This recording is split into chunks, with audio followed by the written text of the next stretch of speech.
रात में बार टेंडर का काम किया, दिन में ट्यूशन पढ़ाई और ऐसे बने सेलिब्रिटी टीचर अवध ओझा, जो अब नेता बन चुके हैं।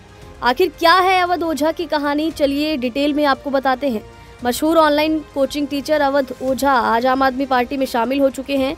अवध ओझा की जो पहचान है वो कॉम्पिटिटिव एग्जाम कराने वाले टीचर के रूप में है। पिछले 22 साल से वो स्टूडेंट्स को कोचिंग दे रहे हैं। आइए डिटेल में जानते हैं कि यूपीएससी छात्रों के सेलिब्रिटी टीचर की आखिर कहानी क्या है। मशहूर ऑनलाइन कोचिंग टीचर अवध ओझा की राजनीति में एंट्री हो चुकी है। अवध ओझा आम आदमी पार्टी में शामिल हुए। अरविंद केजरीवाल और मनीष सिसोदिया की मौजूदगी में वो शामिल हुए हैं पार्टी में। छात्रों के बीच उनकी पहचान न सिर्फ एक शिक्षक के रूप में बल्कि एक प्रेरणा स्रोत के तौर पर भी है। उनके जीवन की कहानी संघर्ष, परिश्रमी और दृढ़ संकल्प छात्रों के लिए एक मिसाल है। ऐसे में आइए जानते हैं कि आखिर उनकी कहानी क्या है और वो कैसे सेलिब्रिटी टीचर बने, जो अब नेता भी बन चुके हैं।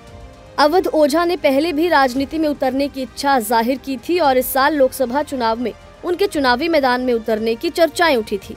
मीडिया रिपोर्ट्स के मुताबिक मुख्य राजनीतिक दलों से टिकट न मिलने के कारण वो चुनावी समर में शामिल नहीं हो पाए। दरअसल अवध ओझा यूपी से बीजेपी के टिकट पर लोकसभा चुनाव लड़ना चाहते थे और उनके मन में खास रूप से प्रयागराज से भाजपा का टिकट लेने की उम्मीद भी थी। हालांकि टिकट न मिलने के कारण उन्होंने अपना प्लान बदल लिया। इसके अलावा ये भी चर्चा में था कि कांग्रेस की तरफ से उनको अमेठी से टिकट दिए जाने की संभावना थी। हालांकि अब अवध ओझा आम आदमी पार्टी में शामिल हो गए हैं। जन्म की बात करें तो उत्तर प्रदेश के गोंडा जिले में इनका जन्म हुआ था। उनकी माताजी वकील थी, पिताजी सरकारी पोस्ट मास्टर थे। अवध ने अपनी प्रारंभिक शिक्षा गोंडा के ही स्कूल से प्राप्त की है। माता पिता चाहते थे कि उनका बेटा डॉक्टर बने, लेकिन अवध का सपना कुछ और था। उनका उद्देश्य था यूपीएससी परीक्षा को पास करना और देश की सेवा करना। लेकिन स्कूली शिक्षा पूरी करने के बाद अवध ओझा ने उच्च शिक्षा के लिए प्रयागराज का रुख किया। यहीं पर उन्होंने यूपीएससी के बारे में सुना और इसी क्षेत्र में करियर बनाने का फैसला किया। लेकिन उनकी राह इतनी आसान नहीं थी। पहले प्रयास में यूपीएससी की परीक्षा में वो असफल हुए। उसके बाद माता पिता काफी नाराज रहे।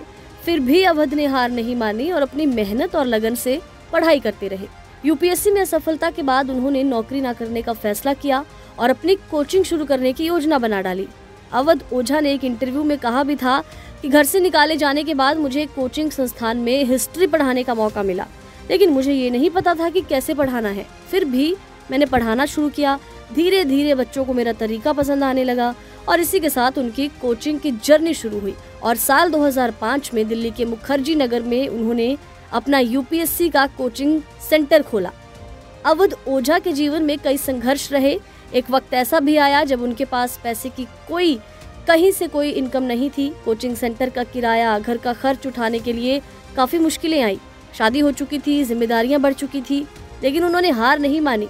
7 महीने तक रात में बार टेंडर का काम किया, दिन में बच्चों को पढ़ाया और इस कठिन समय ने उनके जीवन को एक नया मोड़ दिया और धीरे धीरे उनकी पहचान बढ़ने लगी और यही संघर्ष उनके जीवन का एक टर्निंग पॉइंट साबित हुआ। हिस्ट्री के बेस्ट टीचर अवध ओझा को लोग मानते हैं। बता दें कि स्टूडेंट्स कहते हैं कि उनसे अच्छी हिस्ट्री कोई नहीं पढ़ा सकता।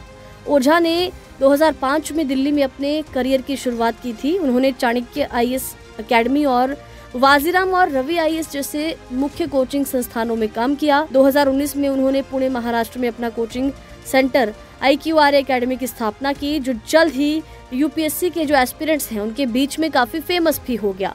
लॉकडाउन में यूट्यूब चैनल से ये काफी पॉपुलर हुए। कोविड-19 में जब ऑनलाइन क्लासेस लग रही थी तो ओझा ने अपनी अनूठी शिक्षण पद्धति के कारण यूट्यूब पर जबरदस्त फैन फॉलोइंग हासिल की थी। उनका जो पढ़ाने का तरीका है वो हम सब ने देखा है कि बड़े शानदार तरीके से वो पढ़ाते हैं। उनके चैनल पर ऐतिहासिक घटनाओं, भू राजनीतिक रुझानों और सामयिक मामलों पर गहन विचार विमर्श किया जाता है। इसे छात्रों ने खूब सराहा। इसके अलावा ओझा ने वंचित और गरीब छात्रों के लिए मुफ्त शिक्षा प्रदान करने के कार्यक्रम शुरू किए, जो शिक्षा में सामाजिक समानता के प्रति उनकी प्रतिबद्धता को दर्शाते हैं। राजनीति में आने का भी अवध ओझा ने यही कारण बताया है कि वो शिक्षा के क्षेत्र में सुधार करना चाहते हैं, इसलिए उन्होंने राजनीति में कदम रखा है।